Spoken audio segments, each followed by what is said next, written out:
gentlemen, this is Alan Cockrell with ABC, hitting coordinator for the Arizona Diamondbacks. We'll take a look at your video today, go through the load process and the positions that we get into, and just talk about the swing, the transfer of weight, the lower half, and how the hands all add up and everything. I really like your setup position. It's very athletic, very much grounded, very much into the ground. Looks like you get good lower half drive, transferring weight into the front side, and that's where our power comes from. So in order to be able to drive the baseball, we need to stay down into the ground and compress into the ground and then transfer weight into that front leg. So you do a very good job of that. Really the one thing that I see that I might want to caution you with, it doesn't show up on this particular swing, but when you load and you start to get weight going into the back leg, we want to make sure, we want to be careful that this knee doesn't get stacked over that back leg, okay? We want to try to keep that knee inside this foot, somewhere in this area here.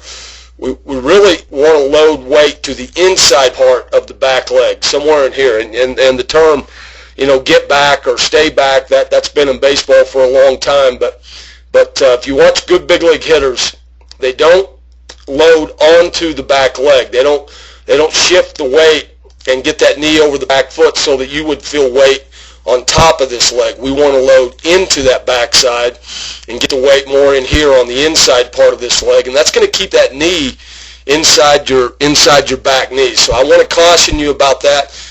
It doesn't really show up on this particular swing, but as you start to get into games and play some higher level of baseball, that getting on the backside can create some problems. Generally what we do when we get loaded up on top of the back leg is we either have a tendency to sit and spin off that leg, or we have a tendency to push forward and come up, and then that's going to cause us to want to come out too quickly because we're actually charging the ball and getting forward in our swing, and again coming up out of the ground. So be careful with that load. That's one thing that it may help you down the road is to get loaded into the backside and not on top of the back leg. Okay, we'll go ahead and we'll run it forward here to the toe touch position.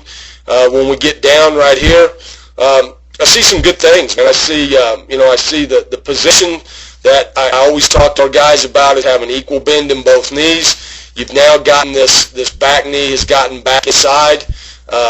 Your hips are nice and square to home plate. Your shoulders are nice and square. The head's sitting over the belt buckle. I see that the hands are back. They're shoulder height, and we have separation over that back knee.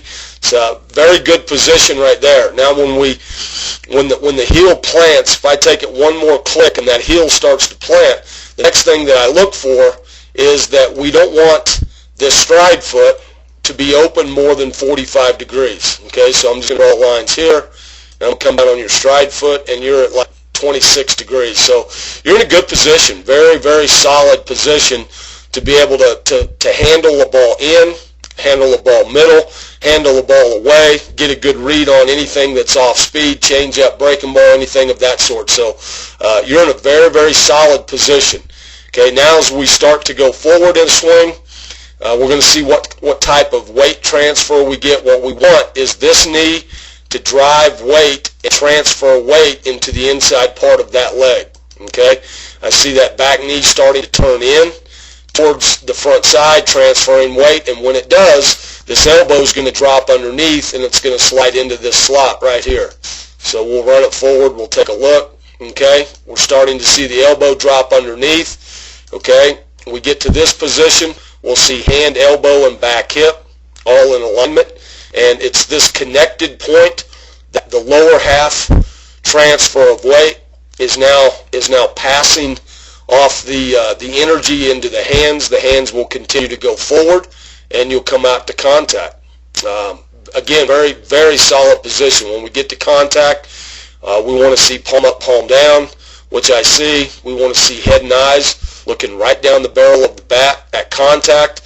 You have gotten such a good weight transfer that your back foot is actually up off the ground, kind of like what the old timers used to do with Hank Aaron and Frank Robinson and those guys, that they generated so much weight transfer into that front leg, their back foot would come off the ground. The guys that do it nowadays are, Pujols will do it on occasion.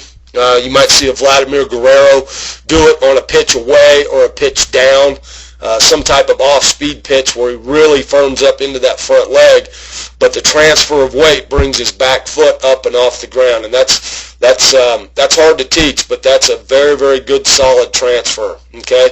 One other thing I wanted to mention about the head and eyes, and you're doing it very well here, Ryan, but get into the habit of anytime you're doing any type of drill work in the cage, soft toss, tee work, anytime you're taking batting practice such as you are here on a field, get into the habit of leaving the head and eyes down in the hitting zone for at least one count past contact. And by doing that, we're going to ensure that we're going to get good full extension through contact.